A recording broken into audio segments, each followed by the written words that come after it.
Hello ma'am, good afternoon. I'm Jocelyn Caseñas, 39 years old. I'm a single mom. I have 3 kids, ages 6, 12, and 16 years old. Um, I'm under college graduate at St. Paul University with the course of computer secretarial. I am vocational graduate at housekeeping and food and beverage. I love cooking also because the food and beverage, serving food with the family.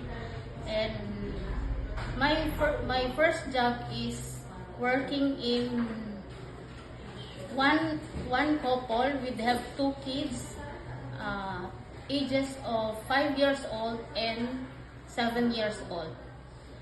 My duties and responsibilities is cooking, washing, marketing, and washing car, and taking good care of the child.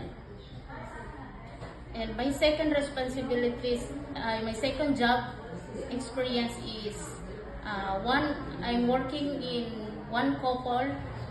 They have one baby, 1 year old, and my duties and responsibility taking good care of that baby and cleaning the house, marketing,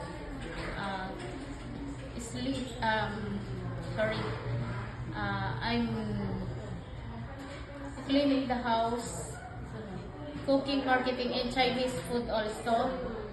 I learned in YouTube channel of CC in Hong Kong. I love to taking good care of baby, and I love baby. Can you sing a song for the baby? Okay. The wheels on the bus go round and round, round and round, round and round. The wheels on the bus go